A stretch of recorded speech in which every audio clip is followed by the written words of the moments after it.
What's up with that? Getting pushy as a subcontractor to the main contractor. You've got some nerve. I was being told this by Ryan Redfield, a department head at the main contracting company. So many statements throwing me off balance. And to top it off, calling me bottom of the barrel guy because I only graduated high school. I was seriously considering asking for a different assignment after this project was over. The $70 million project I received from Ryan, I tackled with all my might, united in effort, but what caused it to fall through? Maybe my lack of ability played a part. I'm eating right now, so wait till tonight, bottom of the barrel guy, haha. In such lines, all the reasons were hidden. My name is Michael.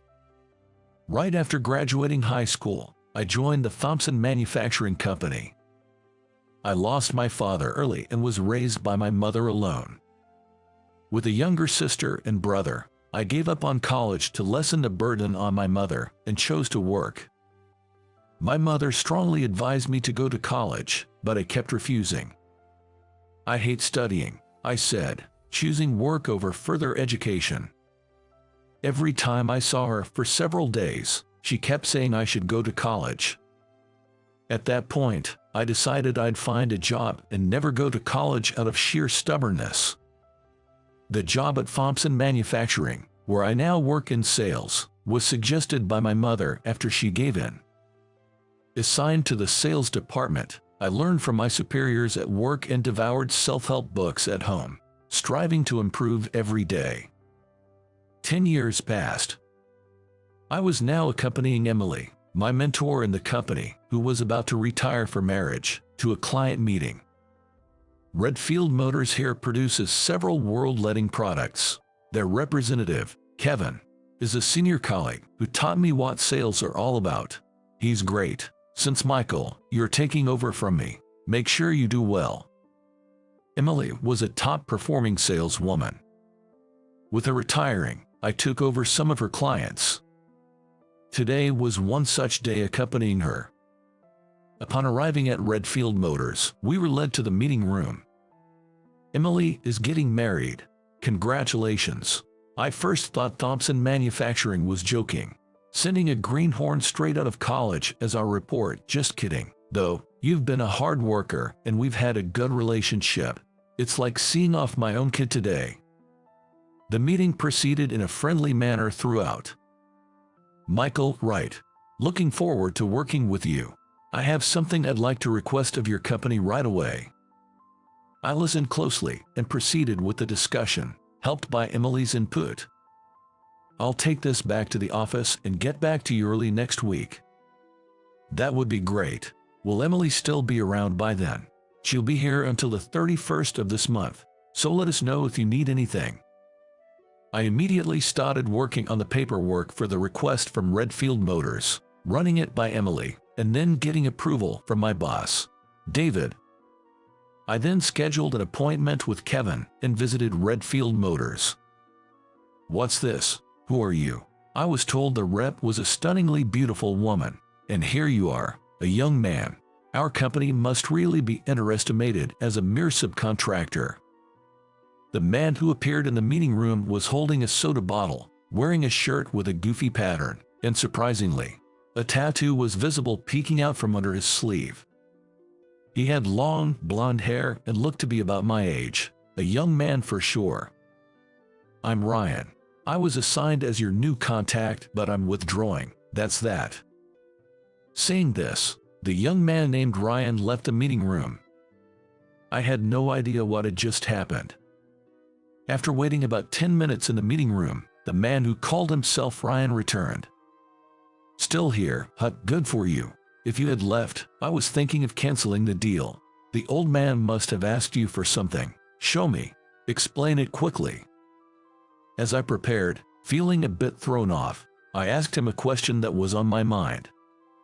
What about our usual contact, Kevin? He was useless, so I sent him to warehouse duty. Hurt his back in 3 days and is now hospitalized. Useless, right? Haha. I calmly began explaining the details of the documentation. So, How much will it cost and by when can you deliver? As I mentioned at the end of our last meeting, the proposal is on the last page. $10,000 for 2 weeks, huh? No, it's $100,000 for 2 weeks. That's expensive. A tenfold increase just like that, and you are just a subcontractor. I deliberately kept silent. I like that look on your face. Let's go with this for now. You do the whole signing the contract thing, right? I'll get it done. So come pick it up tomorrow. Somehow, despite feeling off, it seemed like I had managed to close the deal. The next day, I went to see Ryan at Redfield Motors to pick up the contract from the day before. Wow, you're early. The contract is ready, so take it with you.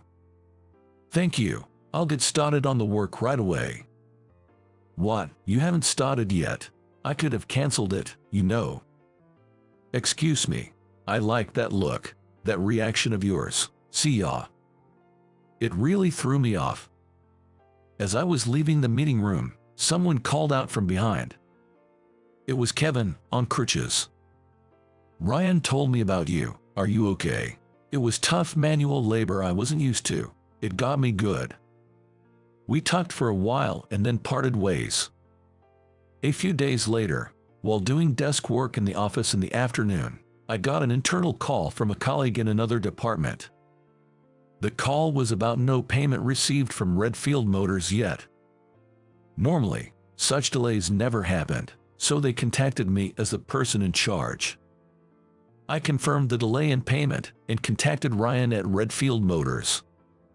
What's this? A subcontractor daring to chase the main contractor for payment. You've got guts. Don't worry, though. I just went on a vacation, and the processing got delayed. You can wait a couple of days, right, as a subcontractor. He said that unilaterally and hung up. Main contractor or subcontractor, does it matter that much between representatives? I thought he should have done it before going on vacation, but I didn't say it. I made the call, and payment was finally confirmed 4 days later. Just as I was about to call, the phone rang. Michael, you have a call. It's Ryan from Redfield Motors. Ryan was calling. I just finished the procedure. You should be grateful that a main contractor is personally informing a subcontractor over the phone. Thank you. Similar payment delays started happening frequently after this incident. Despite Ryan's somewhat prickly way of speaking on the call, I endured it. You're always so cool. Here's a big chance coming up. Did you know about the new safety standards changing early next year? Every company will need this new part to pass inspection. Yes, several small parts requiring advanced manufacturing. Right. Subcontractor with quick info, as expected. So, here's the thing. I'm looking for a company to make these. I've entered your company in the running. It's a deal worth over $70 million. You're entering, right? There's a joint briefing tomorrow at 1 p.m. in the large conference room on the 3rd floor of Redfield Motors headquarters.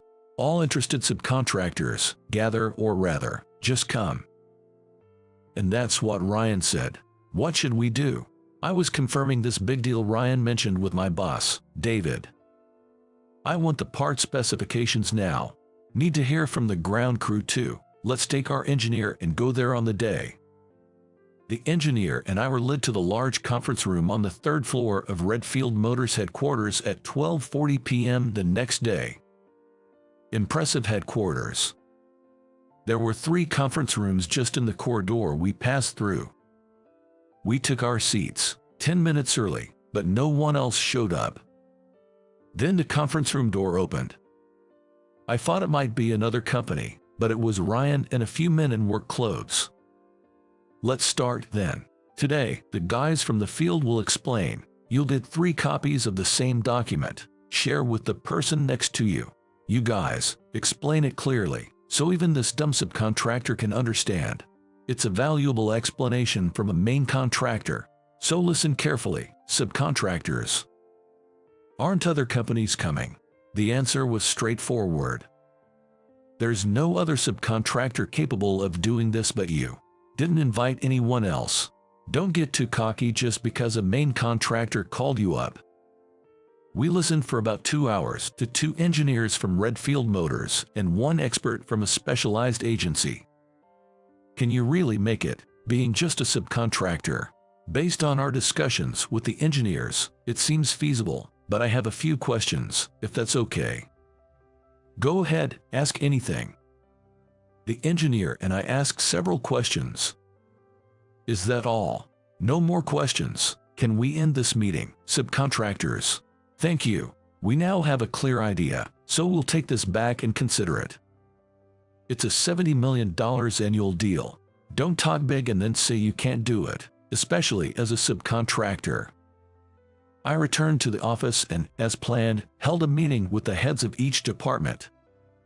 To make this, we'll need to use a patented technology we acquired earlier. We don't have a memorandum of understanding regarding its use with Redfield Motors, so we'll need their signature. Well, we can make a prototype in 4 days. Easier than I thought. I checked with each department and contacted Ryan the next day to make an appointment and visit. Let me guess, you are here to decline a $70 million deal, subcontractor. I had come to Redfield Motors' meeting room with the engineer. It was a challenging request, but our engineers managed to shape it. Made a sample, did you? How is it? I handed the sample received from Ryan to the head of Redfield Motors' technical department. The department head started measuring the sample from every angle. The size and shape are perfect. Please allow us to perform a functionality check. We have our engineer here, so we'd definitely like you to see it. Take them with you and do it quickly. Feel free to use the room. The department head left the meeting room with our engineer to perform the field verification. If the sample works out, we'll proceed as planned. But what about the price and delivery schedule? Depending on the sample, that's the intention. Right. Those guys are taking their time, aren't they? The head of Redfield Motors' technical department and our engineer returned. The sample passed, despite being from a subcontractor. Let's proceed as planned. Thank you. However, to manufacture this product, we need to use patented technology. To proceed as planned, we need a signature by 8 p.m. on the 30th. The 30th, just 3 days away. A signature. Mine should be fine, right? Should I write Michael? Just kidding. Need the company sticker too. Impossible at this hour. We'll do it another day. Please, I urge you to take care of it. Don't get so high and mighty as a subcontractor. Didn't you learn that in college? I wouldn't know. I didn't go to college. What? Bottom of the barrel? That's why you could take such an attitude. Just so you know, there are no bottom of the barrel employees at Redfield Motors. That's why you could only get into a subcontractor. Haha. After this is over, I seriously thought about asking for a change in assignment. I've been calling daily for the documents since then, but today I was told I was busy yesterday, so come tomorrow. When I visited the next day, I was informed Ryan is off today. Suddenly, it was the last day, the 30th. He's not at his desk right now. Can't you get a hold of Ryan? It's urgent. Please wait a moment. I was genuinely panicking. It was just before 7 p.m. Here's a call from Ryan. Are the documents ready? What's up? I'm meeting right now. Just ordered, so I'll be back in 2 hours. Come then. I'm going out of my way to return after dinner for a subcontractor. But the deadline is in an hour. Extend it. I was off yesterday, so it's additional time. Maybe stoppage time is easier for you to understand. Bottom of the barrel guy. That's not how it works. I'm eating right now, so wait till tonight. Bottom of the barrel guy. Haha. Really? Is that okay? Huh? I didn't receive the documents from Redfield Motors. Yes, I understand. I'll do as instructed. It was my lack of ability. I apologize. Thank you for saying that. I'll head back to the office now. At 8:10 p.m. on the 30th, I contacted David, who was waiting at the company. It seems President Thompson was there too. When I returned to the office, David and President Thompson approached me. Let's wrap this up once and for all. I sent an email to Ryan. After that, I was busy drafting messages to various parties about the conclusion of the project and expressing our gratitude for their efforts. Frankly, thinking about the next day was depressing. How many places would I have to go around for apology? Anderson Metalworks, who had just informed us they were increasing staff to set up production, had just helped us with the sample. At 9 p.m., as I was preparing to leave, a phone call rang out. What's this about? It's a $70 million deal. Such a big project rarely comes to a subcontractor. Come right now. The documents are ready. You can fudge the time a bit. Thank you for the call. Please don't ask for the impossible. We can't manipulate the time. I'll be taking the documents you gave us to another place. Their deadline is 9 p.m. It's impossible now. Such a big project probably won't come to a small subcontractor like us again. However, we've decided to turn down this big project. It's an order from the president. I'm reflecting on the fact that it wasn't a project for someone with only a high school diploma like me to handle. What do you mean by canceling the contract now? I'll sue you. How am I supposed to explain this to the main contractor? This involves cutting-edge technology. It could even lead to a leak of secrets. We hadn't signed the main contract yet. We didn't receive the documents from you. Maybe you could tell the main contractor that you couldn't contract with the subcontractor because you were reading, but I doubt they'll treat you seriously. As for the leak of cutting-edge technology secrets, the confidentiality of information received from your company in relation to the sample production is assured, as written in the sample production contract. So, don't worry. Damn it, a mere subcontractor. In yesterday's internal meeting, David and President Thompson told me this. There's been no good news from Redfield Motors lately. We've heard from various sources that a guy named Ryan is trouble. It matches the reports we've heard from Michael. Our assigned report if the documents don't arrive in time. We decided to cancel the contract. But canceling a $70 million contract is a big deal for our company too. Yes, it's a big deal for our company. That's why we prioritized minimizing damage over profit. I'm coming over there now. Wait for me. The call was abruptly cut off. Even now, his tone was condescending. The call was on speaker, so David, President Thompson, and many others who were still there heard it. Let's see what face he shows up with. Shall we wait then? We can go out for dinner afterward. David, President Thompson, and I waited in the conference room. It was Ryan and President Redfield who showed up. We've heard from our manager, Ryan. We're truly sorry. If you don't mind me asking, what exactly did Ryan tell President Redfield? He said the contract couldn't be completed due to traffic jams and the paperwork couldn't be handed over. I played the loud call on my phone to President Redfield. Ever since a previous incident with a business partner over a call, I started recording all calls. What's this, Ryan? I'm eating right now. That's different from what you said. I got caught in traffic after eating and returning to the office. I thought something was off. I couldn't understand why Thompson Manufacturing would cancel the contract, but now it makes sense. By the way, do you have any more recordings of Ryan's words? If you do, I'd like to hear them. I mercilessly played them for him. A guy, and so young. Our company being underestimated by a subcontractor. What did the old man ask you for? Show me. Explain quickly. As a subcontractor, daring to chase a main contractor. That's enough, thank you. Quite a friendly conversation, huh?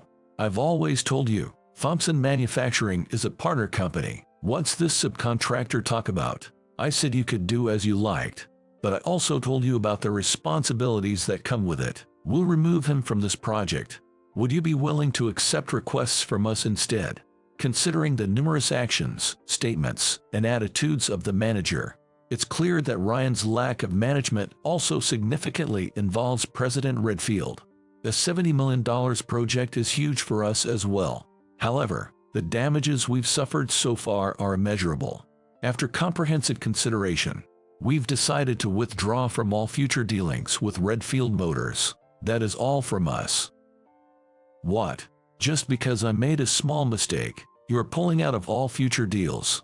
Don't we mean anything to you after all we've done?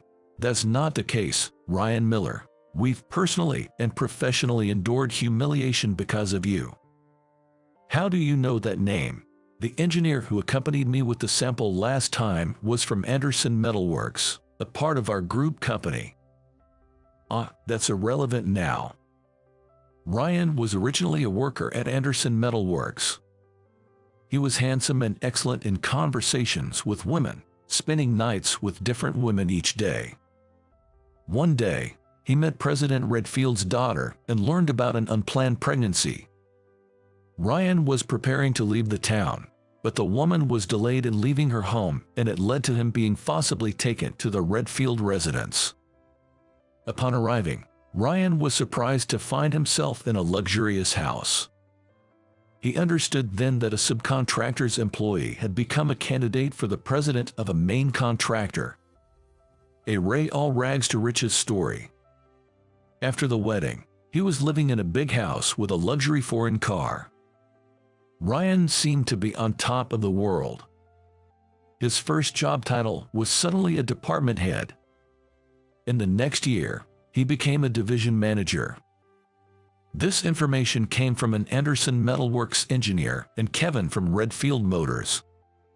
By any chance, Ryan, did you also drop out of high school? Or rather, are you a high school dropout?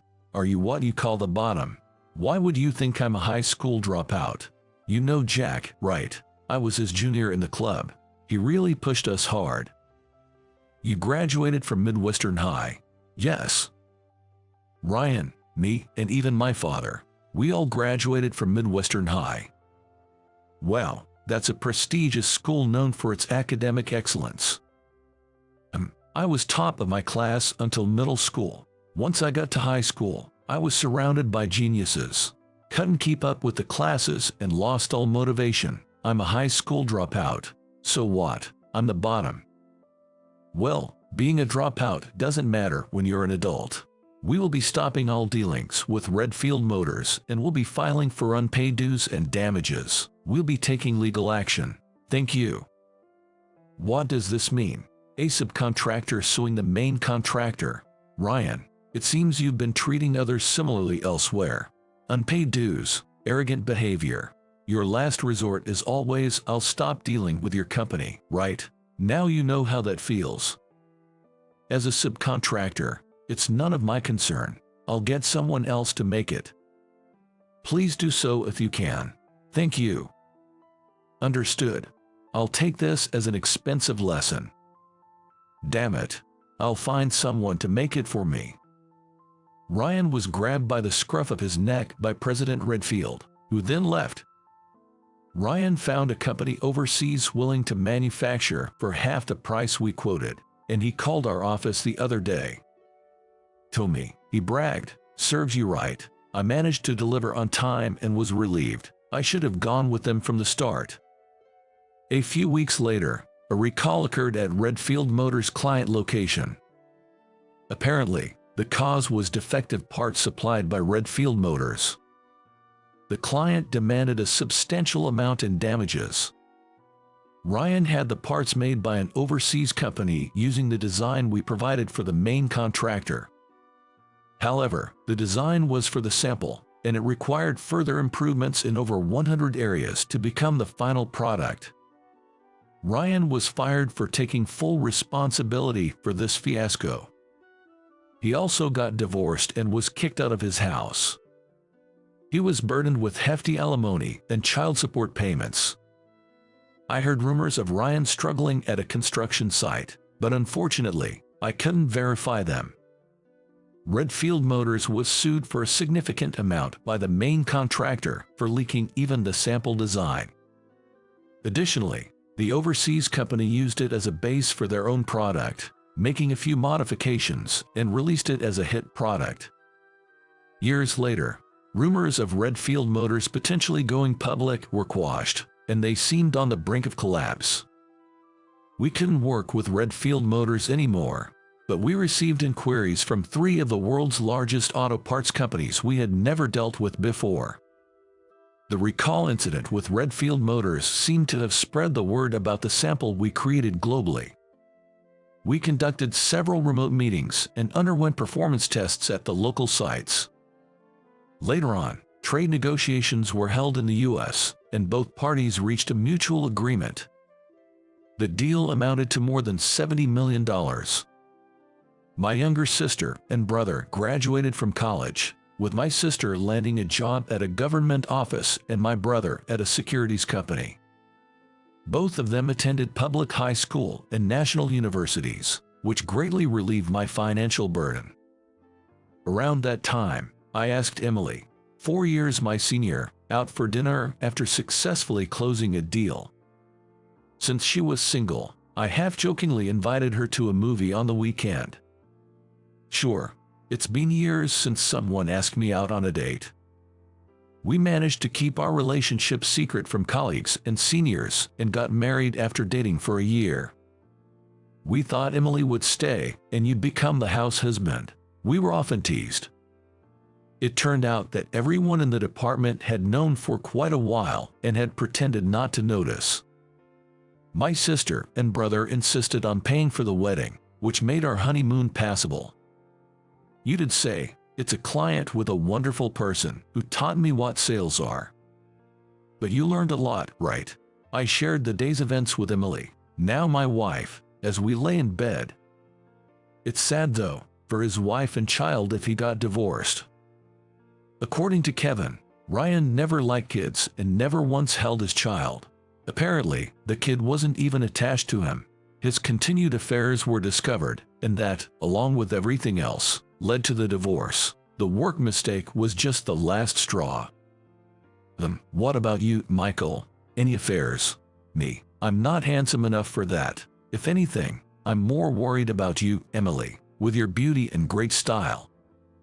At work, I became a supervisor responsible for 5 subordinates. Is this also thanks to your wife's support? They kept teasing me like that, but I didn't mind. The deceased isn't coming back, so the spa trip takes priority. It was indeed a sudden passing, so I felt bad about canceling the hotel we had booked.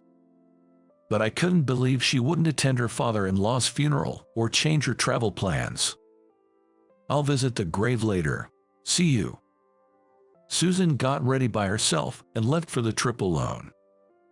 After everything was over and I was completely drained, I arrived home and started changing my clothes. As I was about to take off my jacket, Susan returned from her trip. I'm home. The spa hotel were amazing. Swallowing various emotions, I told Susan. I just got back from your parents' funeral. Huh? My name is Mark. I'm 42 and work in an office at a medical equipment manufacturer. From an outsider's perspective, my life might seem dull, but it's quite fulfilling because I spend a lot of time and money on my hobby. My hobby is traveling. I've always loved spontaneously going on solo trips whenever I had time off. I've traveled all over the US, never getting tired of it. The thawing springs of Alaska, the lush green summers in Oregon, the beautiful autumn leaves in New England, enjoying hot springs while watching the snow in Colorado. I frequent my favorite tourist spots and have become a familiar face at many hotels. Acting alone has become a habit for me, and being with others tires me out. That's why, despite having worked at the same company for many years since graduating, I remained single. But at 40, a turning point came. While enjoying a leisurely solo trip to Charleston, I met Susan. We stayed at the same hotel and, like me, she was well acquainted with the landlady. In the lobby, with its beautifully manicured garden view, we happened to be looking at the same autumn leaves. A red dragonfly flew in front of me, and I instinctively raised my finger. When it landed on my finger, Susan looked over and smiled. I returned the smile and said hi. It's a beautiful view, isn't it, every fall. I feel like staying in this hotel. Me too, so we must have crossed paths before without realizing it. We hit it off while talking. I vividly remembered Susan smiling against the backdrop of the beautiful garden. Susan attended a university in the city, but after graduating, she returned to her hometown in Montana. She worked in a real estate office there. She was outgoing, and I felt relaxed talking to her, unusual for someone I had just met. For someone like me, who had spent a lot of time alone, not having to be on guard was important. We exchanged contact information and after the trip, kept in touch for calls and video chats, deepening our friendship. Meeting Susan made me seriously consider marriage for the first time. She was 33 at the time. Like me, she quickly became serious about marriage after meeting me. That year's end, I proposed to Susan. She agreed but had one condition. I'm not young anymore, and if you want kids, things might get rushed. I'm fine if it happens naturally, but I don't want to undergo fertility treatments.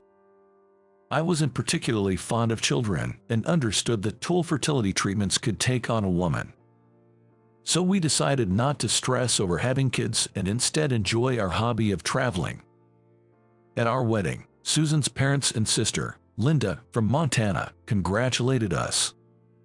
"Mark, please take good care of Susan. We were worried she'd never settle down because of all her travels, but now we can finally relax. Mr. and Mrs. Smith, I may not be much, but I promise to work hard and make Susan happy." And so, Susan and I started our married life together in the city. For our honeymoon, Susan and I, who both love domestic travel, chose Hawaii. We relaxed there for about 2 weeks before returning to the city life and starting our married life. Since then, every 3 months, I took time off work so we could enjoy the diverse landscapes of the U.S. I think those were the most peaceful and happy days of my life. I won't say I've always lived alone, but most of the time, I made decisions and acted on my own. However, now everything was a duo act, and I started consulting before making any decisions. Life became more relaxed and enjoyable for me every day. But what about Susan? For about a year after our marriage, Susan was a homemaker, but gradually she expressed a desire to work outside. We could manage on my salary alone if we didn't splurge, but it seemed Susan wasn't completely satisfied. One evening after I returned from work, Susan had a suggestion. "There's a boutique nearby looking for a part-time clerk. I went for an interview, and they said I could start tomorrow." I was somewhat unsettled that she had gone for an interview without discussing it with me first. But it seemed like staying at home all day was almost painful for Susan, who had always been working. "Sure, we can get by on just your salary, but I want my own spending money. Everyone in the city is so stylish, and I feel so dowdy in comparison." I never thought of Susan as dowdy, having lived in the city myself. "Aren't you overthinking it?" To me, you fit in perfectly with the city life. "That's sweet of you to say, but you're biased. I want to own designer bags and buy high-end skincare products for aging care, you know. That's okay, right?" I was really torn. Designer bags and expensive cosmetics seemed like a waste to me. But that's probably because I'm a man not interested in fashion. "All right, just don't neglect the housework, okay? Coming home tired from work to a living room full of laundry is the last thing I want." Susan pouted. "I've realized since getting married, you're quite the domineering husband, Mark. That's not in vogue anymore, but I'll try my best to avoid that situation." And so, Susan started working part-time. The boutique she worked at was in a prime location, on the second floor of a building near the station. The store was lined with high-end brands carefully selected by the manager, Kevin. I was pretty worried. Surrounded by all these dazzling brands, could Susan resist the temptation to buy? Her earnings might end up being spent on these high-end brands, leaving little to save. But that was her wish, so I resigned myself to it. What I feared most was Susan's change. And as I feared, Susan did change. Once she started working, she became more flamboyant. How much she earned in a month? She wouldn't tell me. Our bedroom started overflowing with her dream high-end brand bags and luxury cosmetics. But such changes weren't a major issue. Eventually, Susan began to dislike traveling with me. Even if I took leave, she'd tell me to go on trips alone because of her work. And when she did find time to travel, it was always when I was busy at work. Her travel companion was often a colleague from her part-time job, Ashley. Traveling is about enjoying the extraordinary. It's better to deepen friendships by traveling with friends rather than with a husband I see every day. Ashley was 36. A woman enjoying her single life. According to Susan, Ashley spent most of her earnings on high-end brands and had no savings. Susan said she was showing her the joys of travel. Ashley has a shopping addiction, but I'm teaching her that money should be spent on experiences, not just things, for travel. I only talked to Ashley once and got the impression that she lived a rather ephemeral life. She didn't talk much and seemed to have few friends. Becoming friends with such a woman and teaching her about a world she doesn't know might be a bit like volunteering, I guess. Half a year later, Susan had plans to go on a spa trip with Ashley. Susan was supposed to leave around noon, but she was slow to get up. I finished preparing for work and went outside with a bag of burnable trash. A neighborhood housewife, Emily, was already there and noticed me. "Hi, Mark," she greeted. After some small talk, Emily began to share an astonishing piece of gossip. "Susan sure loves to travel, but you should keep a closer eye on her." I didn't understand and asked her what she meant. "What do you mean? It's true we haven't traveled together much lately." Then Emily lowered her voice and revealed a shocking story. "Actually, I saw Susan traveling with her boss when I was on a spa trip with my friends. Come to think of it, whenever Susan went on a trip lately, her boutique also happened to be closed. I had thought it was because both clerks were off, but I never imagined she could be having an affair." A surge of anger began to well up inside me. I needed to find out the truth. I moved away from the trash collection area and called in sick to work. I was in no mood to work. After the call, I returned home, and the house phone was ringing. "Susan, how long is she going to sleep?" I hurried inside and picked up the receiver. It was my mother, sobbing. Your father. He suddenly collapsed and was taken to the hospital, but it was too late. I felt as if I'd been hit on the head. According to my mother, my father had collapsed on his way to the bathroom early in the morning. Unfortunately, she was still asleep and only found my father collapsed in the hallway when she got up. The delay in finding him was why he passed away at the hospital. If only I had noticed sooner. "Mark, please come home right away." Of course, I just happened to take the day off, so I'll get ready and come with Susan. "What about Tom?" He said he'd come right away. My brother Tom and his wife live a little bit far away from the home of my parents, so he'd probably arrive before me. I needed to hurry.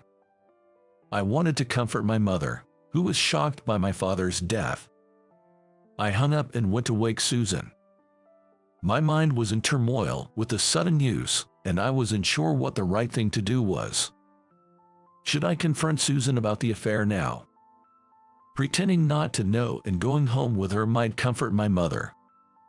For my father, who had passed to heaven, I decided not to confront Susan about the affair immediately. When I opened the door to wake Susan, she was already up, packing for her trip. "Susan, listen. My father has passed away.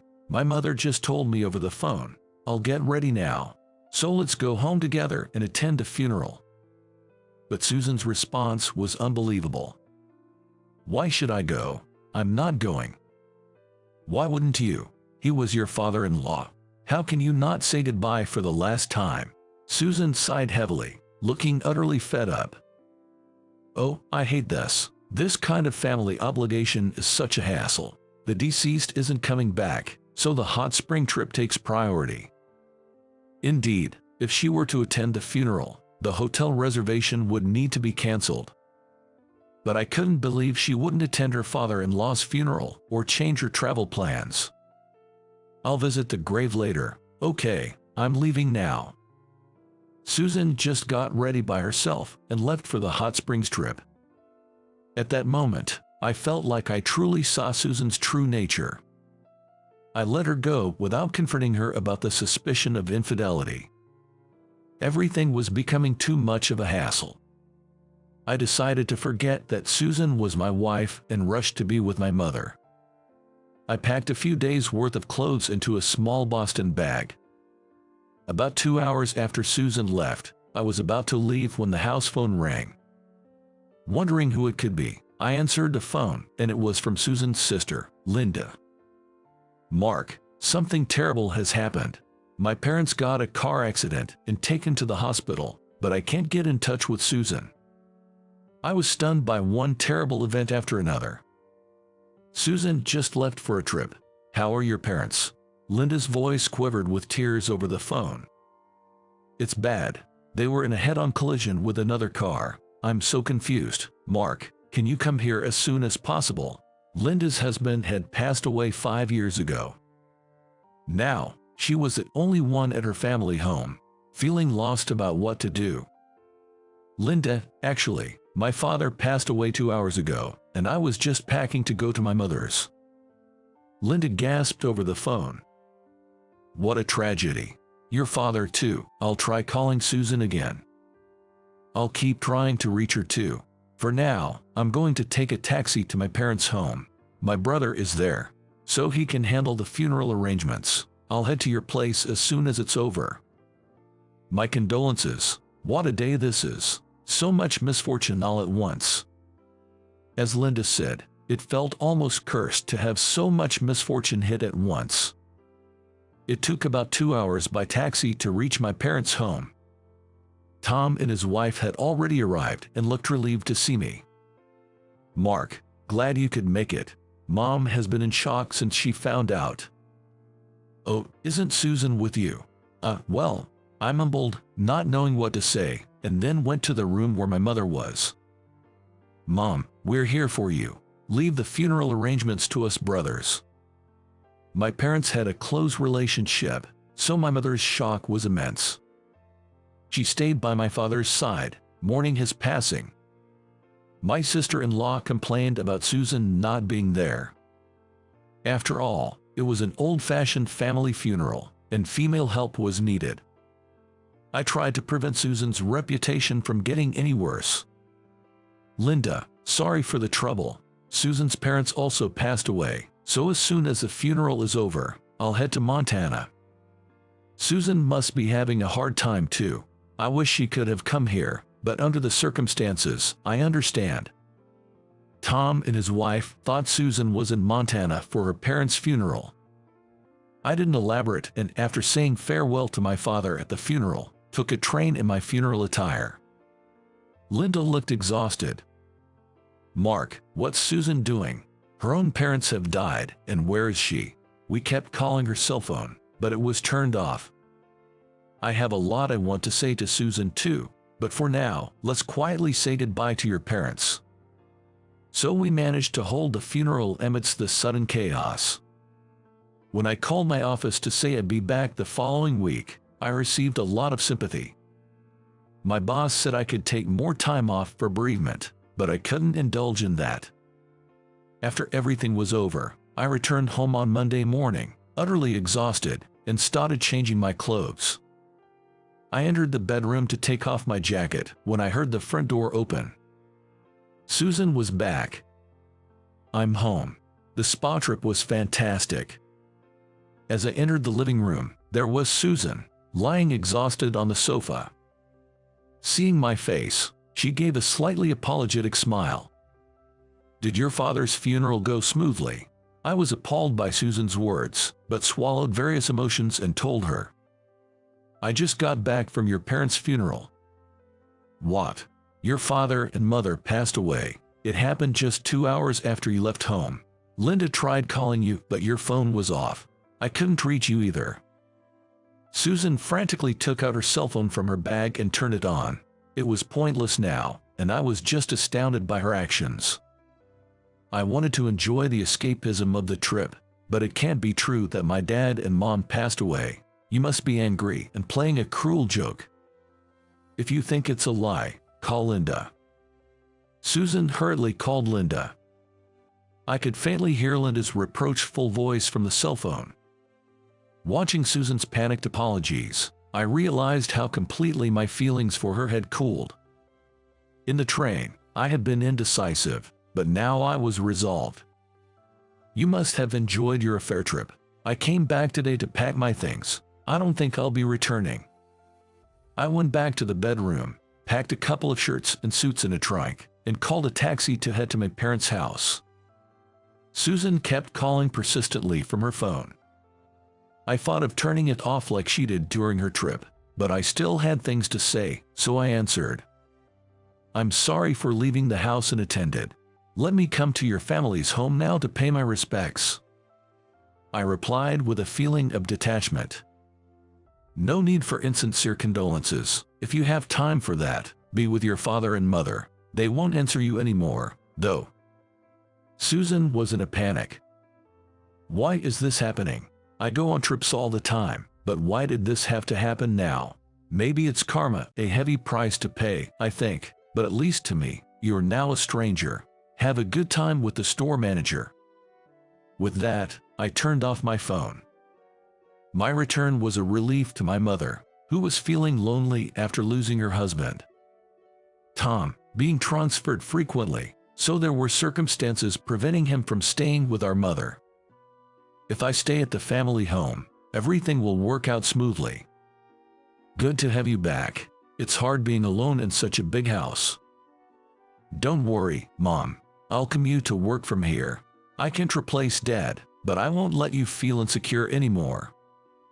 My mother tearfully expressed her gratitude. "I'm glad I had sons. In times of sudden misfortune like this, you really are dependable.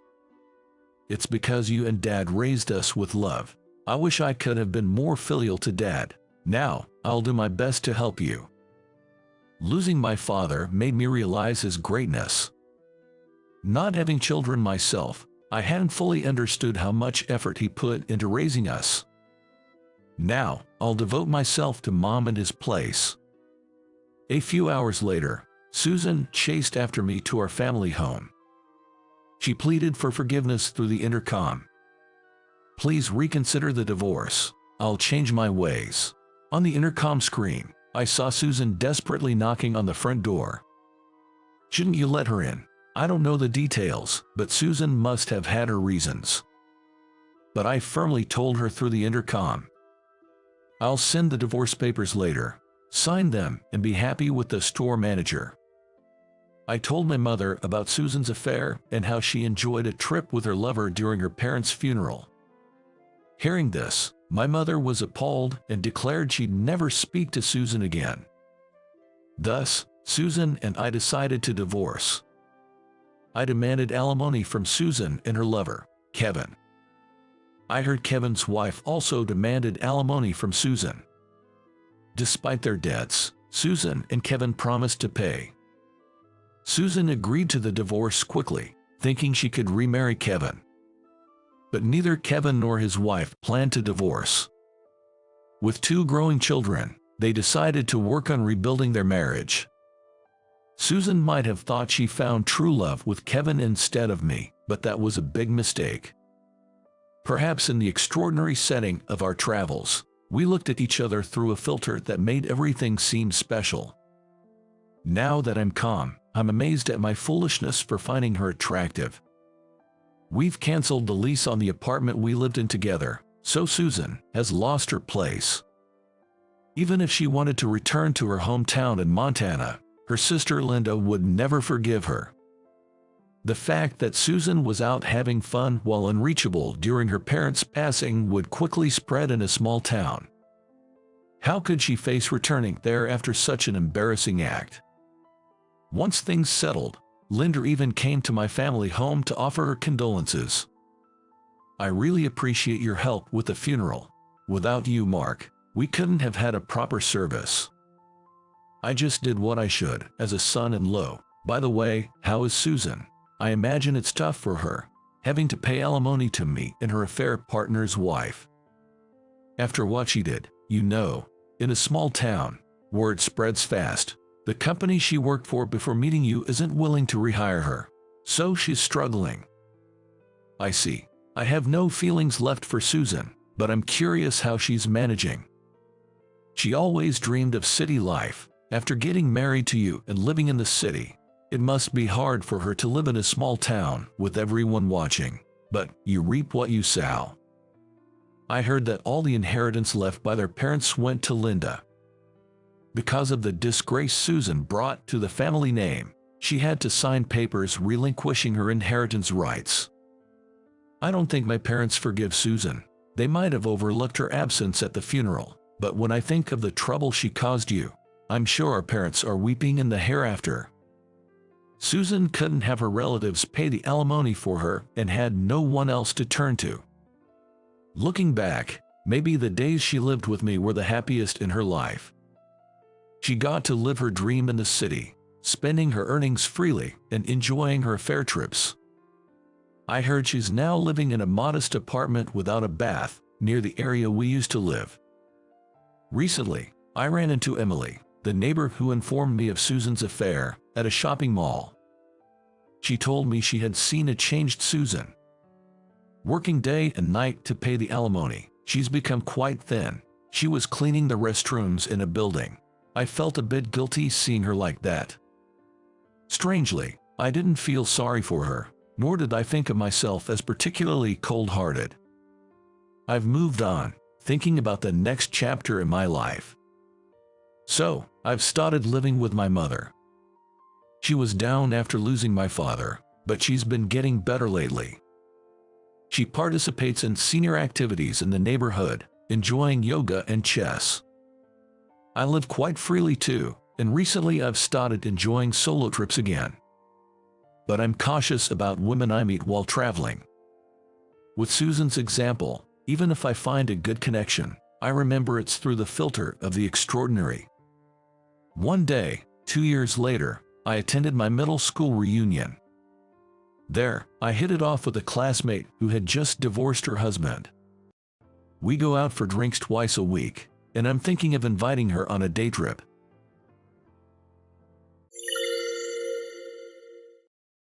You don't have to join, you know.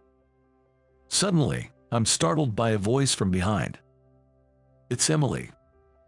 Her words instantly send my high spirits plummeting, like watching a thermometer drop. Yes, I have a hard time dealing with her. My name is Mike, 25 years old. I work at a local beverage company. I joined this company because of an incident that happened back in elementary school. It was during a 6th grade social studies class where we visited a distillery. Henry Williams, known as the master brewer, was the highest authority in brewing. He himself had guided us through the brewery. He explained that the most important element in distilling is water. The staff around us started to move. They began lining up paper cups filled with water in front of us, 4 cups each. 3 of these contained tap water, while 1 had groundwater. Apparently, it was a game to identify the cup with groundwater. My classmates were saying things like, "I can tell," and "Aren't they all the same?" Everyone raised their paper with their answer. I chose number 4. No one else had picked number 4. Number 4 is correct, and only one person got it right, said Henry, and everyone turned to look at me. As everyone exclaimed in awe and clapped, I tried to play it cool, saying, "Just a lucky guess."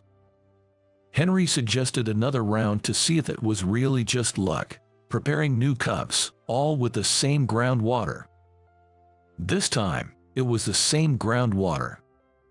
The task was to choose the same water as before. I got this one right too. Apparently, even those working in the distillery often get it wrong. After seeing my skill, Henry said, "You might just have a God-given talent for this," and praised me. Having rarely been praised before, I was over the moon. This event was covered in the school newspaper and the company's internal bulletin, making me somewhat famous in school in the local area. I had been often teased before due to coming from a poor single-parent household. But this changed things. I stopped being teased and became more outgoing, joining in with everyone else. Time passed, and I was in my 3rd year of middle school, facing decisions about my future. Coming from a poor family, I planned to work right after high school, so I aimed for a vocational high school. Then a turning point came in my life. My younger brother was diagnosed with osteosarcoma, a type of cancer. While we weren't too worried about the costs of surgery and treatment, but hospitalization would be expensive. Moreover, my brother was still in elementary school and needed a lot of care, which was likely to affect my mom's job. So, I decided to give up on furthering my education. My mom kept telling me to continue my studies until the very end, but I didn't want to add more burden to her already full plate. When I told her that we should support my brother's treatment together, she burst into tears and apologized. My mom raised us by herself, and I had never heard her complain once. That's why I had always seen her as a strong figure, and her tears left me bewildered. After explaining my situation to my teacher, my homeroom teacher introduced me to a company that was open to hiring me. Among them was the beverage company where I now work. When I found this company, I remembered my visit to the distillery. I thought maybe I could use my talent here. I quickly wrote my resume and applied for the job. I was so nervous during the interview, I wasn't even sure if I was speaking clearly. That's understandable, considering I was being intensely scrutinized by people over 30 years my senior. I told them how I wanted to cure my brother and ease my mother's load, but I wasn't confident that I had conveyed my message properly. The interview ended without any sense of accomplishment. I remember trudging home, thinking I had blown it. A week passed with no word, and I was about to give up hope. That's when I received a letter from the beverage company. Nervously opening it, I found to my surprise that it was a job offer. And that's how I ended up working at the local beverage company. Initially, I was assigned to the factory line. This factory produced soft drinks like soda. My first job was to transport ingredients like sugar and load them into machines. Dealing with new people and the tough work was overwhelming at first. When I first joined the company, I was completely overwhelmed. But the older colleagues treated me like a younger brother and took good care of me. They taught me everything from scratch and instilled in me a proper work ethic. I worked hard, driven by the desire to cure my brother as soon as possible. Thanks to my efforts, I steadily gained skills, and by my 3rd year, I was entrusted with the final inspection.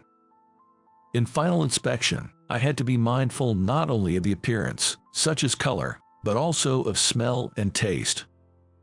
I also had to ensure there were no impurities and that the product met taste and flavor standards. Final inspection is like the last line of defense. If anything gets overlooked here, it could lead to a trust issue for the company.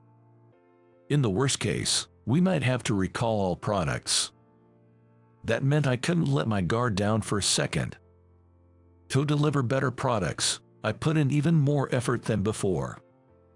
And here, I really began to flourish. One day, while conducting the usual final check on the products, I noticed a slightly different taste. A subtly different taste lingered, unlike the usual. I ran it through the inspection machine, but no abnormal values were detected. I asked another inspector, but he didn't notice any difference. Still not convinced, I consulted my supervisor, Ted. Ted also felt something was off. We stopped the production line and checked everything one by one. It turned out that a mixer motor was broken, causing the ingredients not to blend properly. Ted praised me for noticing the difference in taste. I was so pleased with the compliment, I became even more immersed in my work.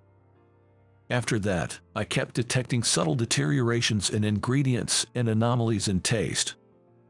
My exceptional sense of taste became well known in other departments.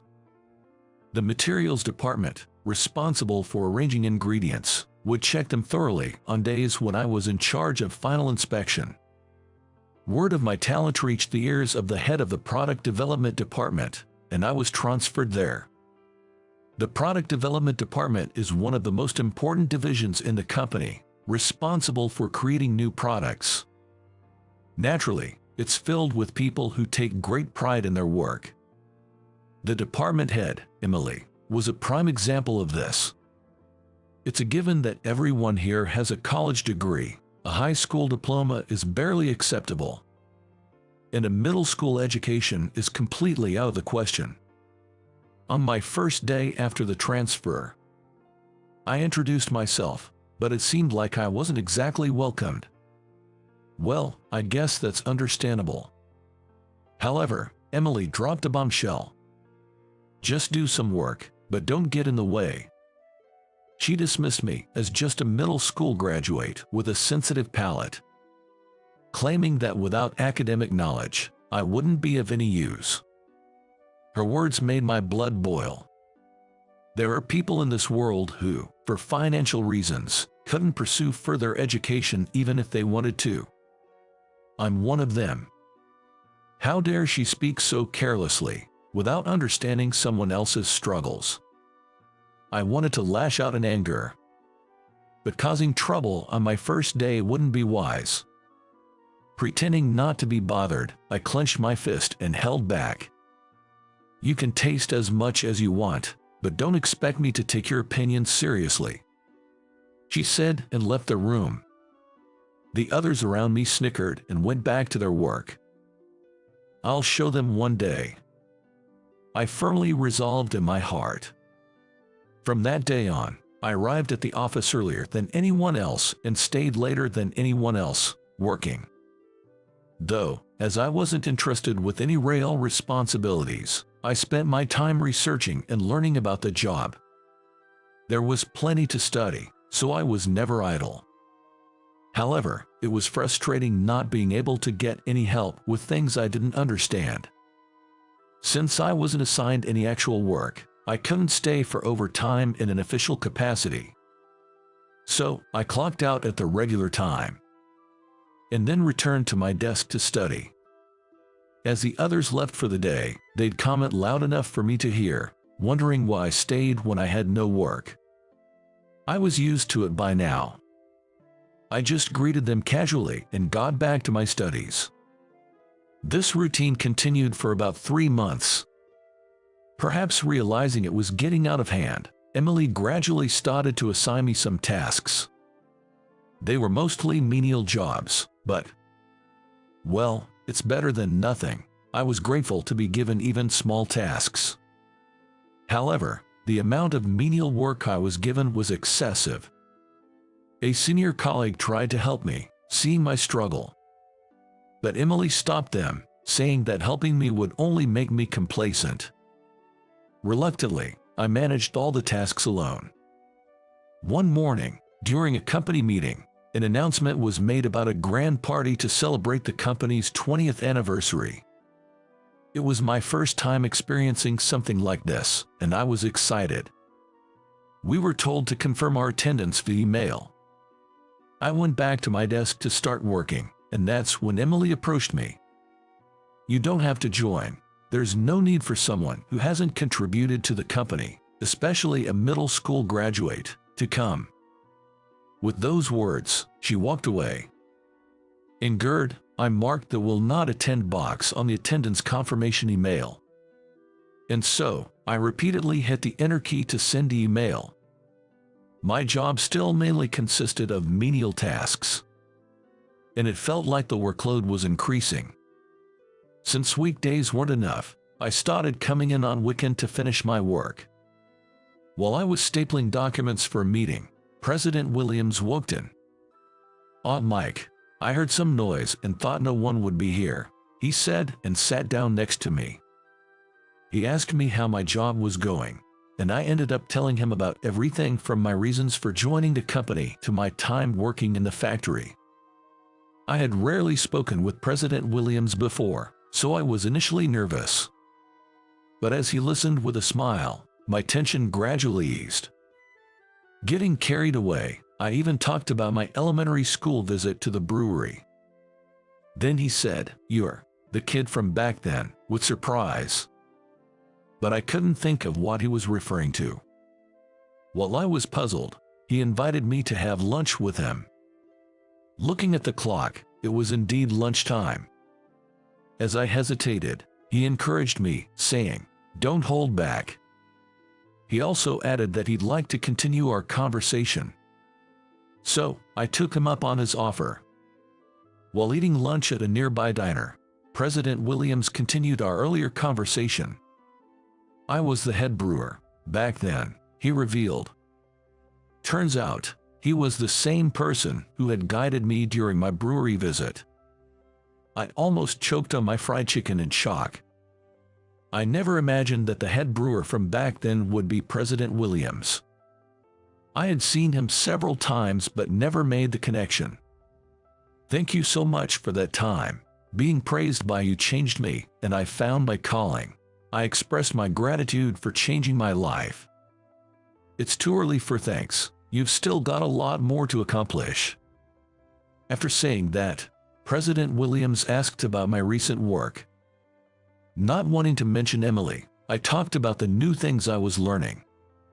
Hearing this, he gave me an encouraging look and told me to keep it up. Feeling like my efforts were recognized, my spirits soared. I never expected such a turn of events from an unexpected lunch with President Williams, but I returned to the office feeling warm and uplifted. However, back at the office, he turned serious and said, about the documents from earlier. It seemed he was curious about the meeting materials I was working on. When I showed him, he looked concerned. The documents were results from an internal survey on new product ideas. Several options were listed, but none had good reviews. He had been worried because no promising new products had been coming up. I had also tasted those new products. So, I inadvertently blurted out my concerns and suggestions for improvement. President Williams's expression changed suddenly. "Why didn't you report this?" he asked me. I fumbled, saying it was because I was new and didn't want to overstep my bounds. I couldn't say that I was being sidelined. President Williams seemed like he wanted to say more, but then just nodded in understanding. Glancing at the clock, it was past 2 p.m. Remembering the work I had left, I started to get restless. Noticing my state, he apologized for keeping me so long, expressed his hope for me to enjoy the upcoming anniversary party, and left with a smile. On the day of the anniversary party, although I had initially informed them of my absence, President Williams's personal invitation made it impossible for me to not attend. I tried to enjoy the event discreetly in a corner, making sure not to be noticed by Emily. I reunited with the factory workers after a long time. They all seemed well. While we were reminiscing, Emily approached briskly. The factory workers quickly dispersed. I thought I should escape too, but it was too late. Emily called me aside and took me towards the entrance. "You weren't supposed to come, right? Why are you here? It's open to everyone, and everyone has the right to participate." I finally retorted back to Emily's unreasonable remarks, feeling irked. Surprised by my response, Emily first stared at me in disbelief, then said, "You have no education, contribute nothing to the company, and yet you just take what you get. That's audacious." I couldn't hold back any longer, given her harsh words. I always admired your skills and talent, Emily. I respected you and wanted to be like you. But in every other aspect, honestly, I don't want to be anything like you. Although I struggled with her, I recognized her experience and skills as a manager. That's why I had been silently doing my job until now, but I reached my limit. Her face turned red with anger, possibly feeling looked down upon. At that moment, someone called out from behind. Enjoying yourselves, though it doesn't seem like a fun conversation. Turning around, I saw President Williams, surprising both Emily and me. He calmly advised Emily, "You're young, talented, and hardworking, but don't let that turn into arrogance. A condescending attitude towards your subordinates is something you should change." "Yes," Emily responded, looking down, ashamed. Then President Williams announced something astonishing. "I'm thinking of assigning Mike as the development leader for the new product we're planning." I was shocked.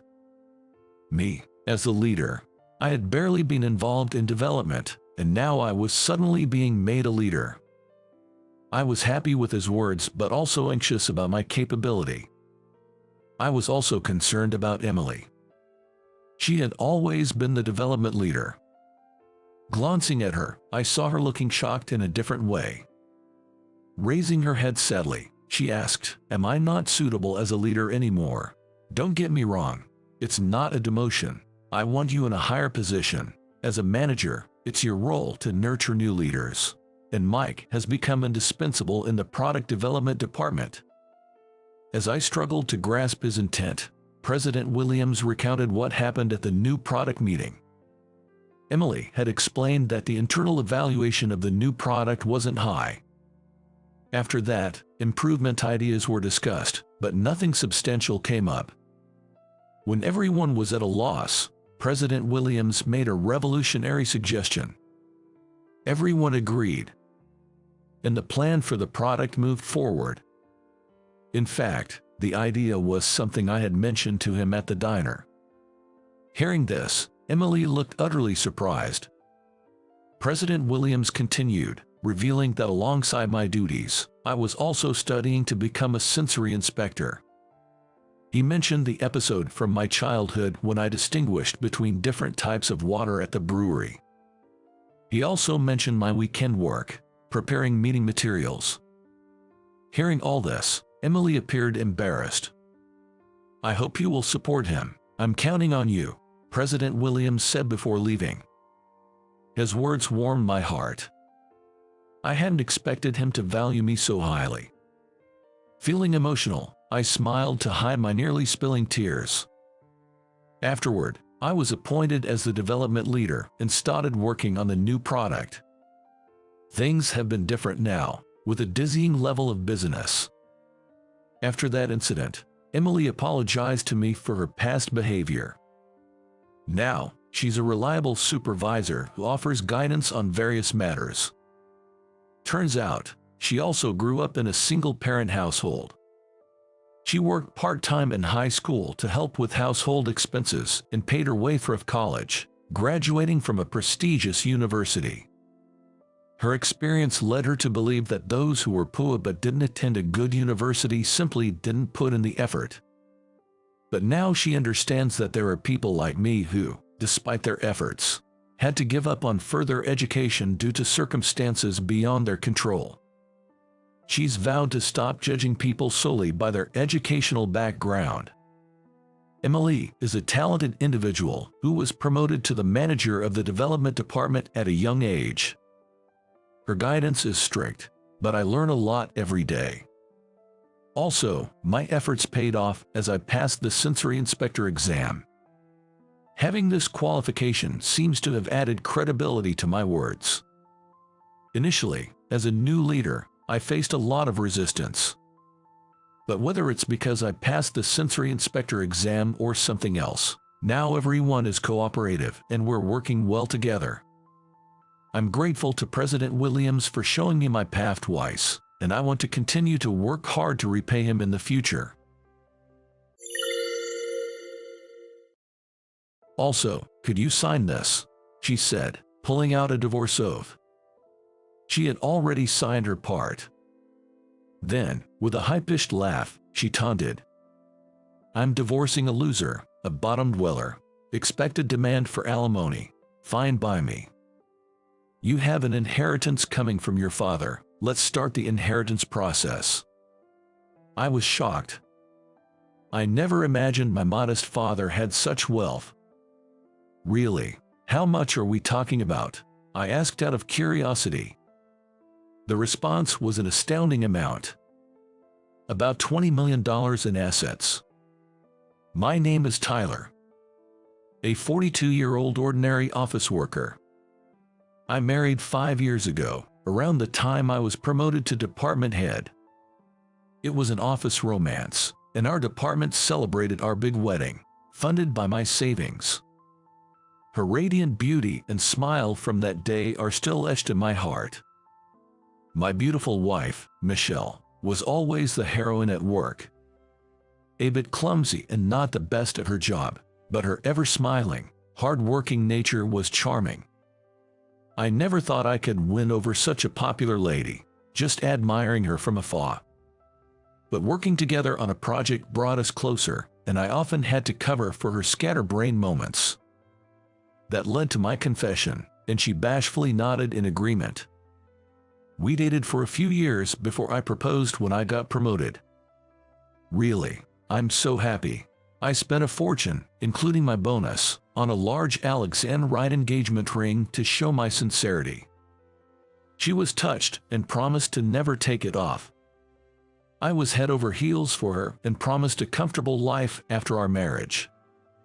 Originally, she wanted to be a stay-at-home wife and said, "Then, we need to buy a beautiful house." Her radiant smile was enough to make me feel content. We searched for properties and finally bought a luxurious condo, even going on an overseas honeymoon she desired. Though my savings were almost depleted, my steady job paid enough for a comfortable life. I planned to save again for our future children. A peaceful, happy home. Coming home to a wife waiting for me, and someday kids joining us, living happily as a family, has been my long-time dream. Maybe it's because I lost my parents when I was young. Back then, I was completely caught up in the excitement. Having a beautiful wife, a home to live in with my family, and dreaming of the future ahead. I never imagined things would turn out like this. A happy family life. A dream shattered in just a few years after marriage. Michelle was a beautiful and glamorous woman. She looked great in fancy clothes, and it was fun to walk beside her. But that feeling lasted only until our early days as lovers and newlyweds. At first, she'd happily accept even a small accessory with a bright smile and words of thanks, but 5 years into our marriage, she had completely changed. Back in our newlywed days, she would greet me with a smile as soon as I got home. Now, the house is locked, dark, and silent when I return. Sighing, I turn on the lights to reveal a messy living room, further irritating me. Reluctantly tidying up, changing from my suit to casual clothes, I head to the kitchen. The unused kitchen is clean, with no dinner prepared. Opening the fridge, I find it stuffed with beer and little else to eat. I end up making instant noodles, turning on the kettle. I don't drink alcohol, so the beer in the fridge is Michelle's. I used to find her clumsy cooking attempts endearing. But I realized she began to dislike cooking, preferring to eat out at night. Working myself, I had no time to cook, and thinking it was a burden for her too, I let go of the idea of home-cooked meals. However, Michelle started disliking eating at family diners or casual restaurants, always pushing for expensive places. When I said we couldn't afford fancy restaurants every night, she looked at me scornfully, asking, "What? You can't even provide that much?" If she didn't like cooking, store-bought meals would have been fine. Or we could afford to dine at casual places every night. But she always wanted expensive restaurants, The kind where people visit for special occasions, and I honestly couldn't afford that every night. Is this what being called unmanly means? I thought I was doing well enough to enjoy a bit of luxury. But her demands and spending increased yearly after we married. She's probably out having fun somewhere even today. I give up thinking about it and head to bed, tired. She returns just before I leave for work in the morning. Her late nights have become common.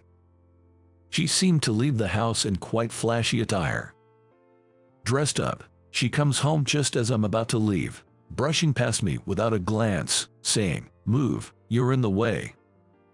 I leave the room without a word, just a sigh. I'm off. There's no response. During these days, I receive an unfamiliar bill. It's a charge of several $1,000s on a credit card I don't remember having. Michelle must have gotten it in my name without my knowledge. I call the credit card company, frustrated. Explaining its unauthorized use doesn't reduce the bill since we're married, so I can only stop the card.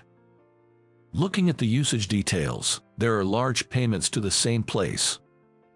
Feeling scared, I hire a lawyer and investigator to look into Michelle's activities. Turns out, she's been spending nights at a male strip club, showering her favorite man with gifts. The shock that my hard-earned money, meant for her, is going to another man. I can't overlook this, so I take leave to wait for Michelle's return.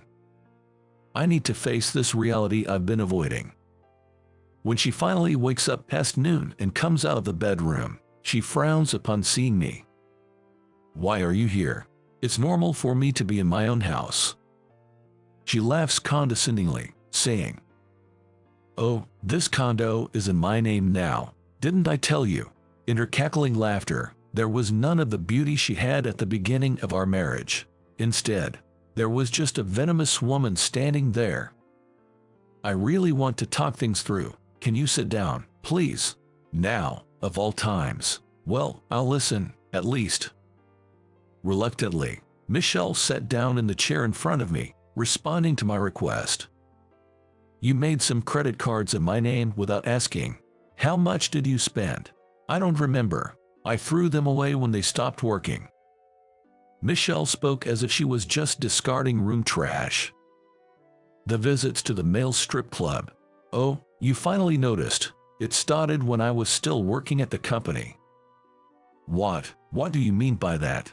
Demanding an explanation, Michelle looked at me as if she found the situation ridiculously funny. "That's right, Jason. Oh, you know, he became a stripper, and I was so mad about it that I started dating you."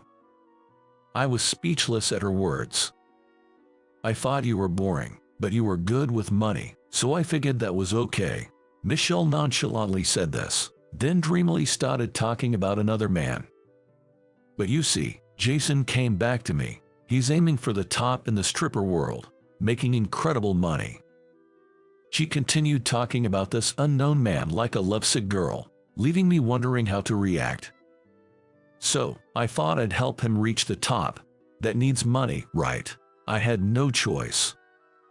"Don't tell me, you sold this condo too." "Of course not. I'm planning to live here with Jason soon." I was completely lost at Michelle's words. Seeing my confusion, she said dismissively, "So, you should leave, okay." What are you talking about?" "That's what I mean.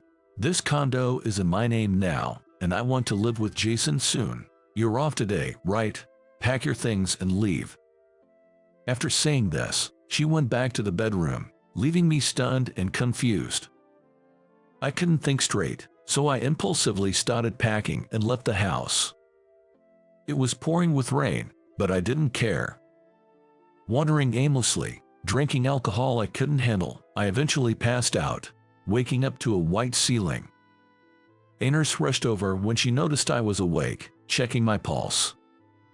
"Where am I? Don't you remember? You collapsed in the rain from acute alcohol poisoning and were brought here." "I'm terribly sorry. It seemed I had drunk myself into oblivion, collapsed on the street, and ended up with pneumonia from the rain." You've been asleep for 3 days. 3 days. Yes, your workplace has called several times. It seems I had been asleep for quite a while. The mental strain must have been significant. Oh, it looks like you have visitors. Seeing a shadow at the door, the nurse excused herself. Entering were Michelle and an unfamiliar man. Presumably the stripper with blonde hair and flashy suit she mentioned. So, you're alive. Thought I might get the insurance money. Her words sent chills down my spine. How much insurance had she put on me? Oh, I threw away all your stuff that was still in the room. I see. I didn't have many personal belongings in my room due to my simple lifestyle and busy job. What I had taken with me was enough. And this, please sign it. With those words, she produced a divorce oath. Michelle had already signed her part. Then, with a high-pitched, mocking laugh, she said, I'm divorcing a useless loser. Expect an alimony demand. Fine by me. Feeling too defeated to argue back, I honestly filled out and signed the divorce oath, then handed it back to her. She happily took the documents and left with her lover. At that point, I didn't care what happened anymore. Feeling overwhelmed, I lay down on the bed and fell asleep. In the following days, 2 unexpected visitors came to see me. The first was a police officer, asking if I remembered being pushed or involved in an accident, but I couldn't recall anything. The officer looked puzzled, leaving me wondering what it was all about. The second visitor was a well-dressed, middle-aged man. I didn't recognize him, but he seemed eager to know about my past. However, I didn't have much to tell. I lost my parents in a family accident when I was young. Apparently, I had no relatives, so I grew up in a foster home. Many foster homes back then were terrible places, and I was shuffled between several, leaving me with few good memories.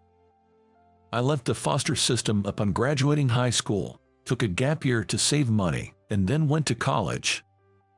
As I narrated my past, the man became tearful. Excuse me, but who are you? I apologize for not introducing myself sooner. I am Kyle Harrison. I'm your father's brother, your uncle. Really? I had never heard of any family relatives. I thought I had none since no one came to claim me. Your parents eloped and got married, injuring my father, your grandfather. They were estranged, and my father was removed from the family registry. However, when my grandfather's anger subsided and he received a letter and photo of his grandchild, he began searching for my parents. But by then, they had already passed away. The news deeply shocked my grandfather. He started looking for me, using private investigators. My parents had been buried without any relatives, and nobody knew where I had been sent. You used a private investigator, right? They're under our control. I had them check, thinking it couldn't be, but... So, you really are my uncle? Yes, I am. You've had a rough time. Don't worry, we'll support you from now on. His kind words made me want to cry. Perhaps it was because I had been alone for so long, unable to lean on anyone during tough times. Being told that it was okay to feel at ease like this was a first-time experience for me. I told my uncle everything that had happened. My marriage to Michelle, her betrayal, and everything leading up to now. I was completely treated like a cash cow, and even the condo I worked hard to buy was taken over. Before I knew it, I was buried in debt. My uncle patted my head, saying I had done well. His touch felt warm, and I couldn't help crying. I'll handle your divorce, but she chose a bad time, even though it's her own doing. What do you mean? You have an inheritance coming from your father. Let's start the inheritance process. I was surprised. I never imagined my modestly living father had such an estate. Really? How much are we talking about? The amount he mentioned in response to my curious question was astonishing. Yeah, The assets are roughly about $20 million, I guess. A week had passed. I had returned to work at the company. The employees in my department congratulated me on my discharge from the hospital, expressing their relief that I was safe. Then, when I reported my divorce along with my hospital discharge, my colleagues looked at me with indescribable expressions. Their somewhat pitying looks made me realize they knew about her true nature. No, more precisely, after our marriage, rumors about her had apparently been circulating. Everyone had been considerate enough not to mention it to me, but back then, Michelle was apparently flirting with other male employees as well. In fact, many who learned of her betrayal after marrying me speculated that she chose me for the most expensive engagement ring. However, seeing me happy and seemingly doing well in the early days of marriage, they thought it was just rumors. But the women in the office were quite harsh, convinced that she would definitely use me for money. They knew about Michelle's extravagant spending and her complaints about her boyfriend becoming a stripper. At the time, I was too caught up in the excitement of marriage, and it seemed no one wanted to say anything to someone about to get married. However, now, there seemed to be a sense of guilt towards me for having gone through such a messy divorce. It was just my naivety. Nobody else is to blame. Besides, I got to meet relatives I thought I didn't have. When I said that and smiled, the atmosphere in the office brightened up a bit, and I felt a renewed sense of joy in being able to work here again. After being kicked out of my home, I was living in an apartment owned by the Harrison family. It's a really nice place, and though I offered to pay rent, I was told, this was originally part of the assets your father was to inherit. Don't worry about it, but surely, this luxury apartment isn't part of my inheritance, right? Considering the estimate at $20 million I was told about, I was just focusing on returning to a peaceful life amidst these surreal events. That's when my phone rang with a loud noise. It was Michelle calling. What more could she possibly want from me? Concealing assets from your wife, aren't you the worst? And why do I have to pay alimony? Her shrill voice blasted through the phone. Confused, I asked, what are you talking about? This divorce. Why don't you just pay me the alimony? What's this about a lawsuit? My lawyer had advised a civil proceeding would be best, but with my hospitalization and meeting my relatives, I had completely forgotten. I had thought the divorce was over when she filed the papers. And what's this about having relatives? You said you had none. The Harrison conglomerate chairman's grandson. I had no idea. This divorce is void. Michelle ranted, making no sense to me, so I silently hung up and blocked her number. I had consulted with my uncle, and we decided to settle things with Michelle over the weekend. The reserved restaurant had private rooms, and when I arrived, Michelle and her lover were already seated, glaring at me. Don't worry, everything has been taken care of. My uncle reassured me, patting my shoulder. Encouraged by my uncle, we sat across from them to start the discussion. But what was there to discuss? We were already divorced, and I had given up the condo. So, I did as you wanted. Divorced and let go of the condo. What more do you want? Everything. Why were you living such a lowly life, being from the Harrison family? You were hiding money from me. What are you talking about? I met my uncle only after we divorced. However, Michelle seemed not to listen, ranting, what about the alimony? Why don't you pay it? Why am I the one paying in the civil lawsuit? Glancing to the side, I saw my uncle smiling subtly. It seems that the family has been actively handling various matters. And about the credit card, why do I have to pay when it's in your name? No, you made it without permission and used it yourself. But it's in your name, you should pay. My uncle spoke calmly to the agitated Michelle. Regarding that, it wasn't Tyler who made it. It's a card created through illegal actions, even though you were married, right? What? It's joint property, so it should be fine. In that case, you also have a responsibility to pay. My uncle's calm voice was overlaid by a firm tone. You're rich, so it should be fine, right? She's saying she'll divorce you. so just pay up and let's end this," the man said with a smug, unpleasant laugh. Frankly, it wasn't something a cheating partner should be saying. "So, let's skip the hassle of a trial and just settle this with money. It's a bother for you guys too, right?" His one-sided demand was giving me a headache. But my uncle's calm response completely changed the man's attitude. "Well then, let's pursue criminal charges for credit card forgery and marriage fraud." What are you talking about? It's just that this guy is a fool and Michelle got tired of him. But still, under law, there's no obligation to pay alimony to a cheating partner. After saying that, my uncle continued in a slightly lower voice. "Well, we can pay a certain amount for the divorce settlement, but insurance fraud, that we cannot overlook." What do you mean? Tyler, did you know that the life insurance policy on you was over $2 million? Of course, I didn't know. When I involuntarily looked at Michelle, she averted her eyes, trying to escape my gaze. "Then, we'll back down from the civil lawsuit. We'll pay an appropriate amount." As my uncle said this and stood up, he motioned for me to follow. As I stood up and headed towards the exit, my uncle left them with cold words. "Seems like a lot can be uncovered if we dig deeper, right? We'll be pursuing criminal charges, so be prepared." He took me out of the restaurant. What followed happened quickly. My uncle had prepared everything, and I just had to file a lawsuit as the plaintiff, which surprisingly proceeded smoothly. We sued Michelle and her lover, Jason, for attempted insurance fraud among other crimes.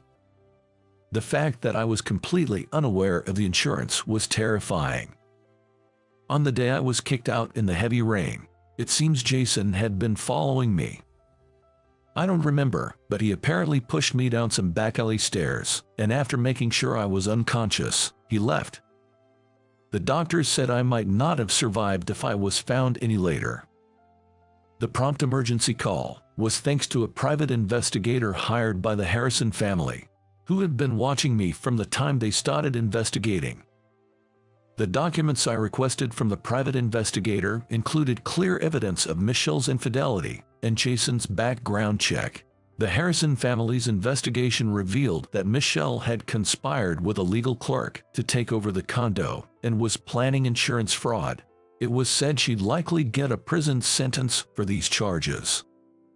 So, my years-long relationship and marriage ended in a terrible way. A large house with an impressive gate. In one of its rooms, I was able to meet my grandfather, who was lying in bed.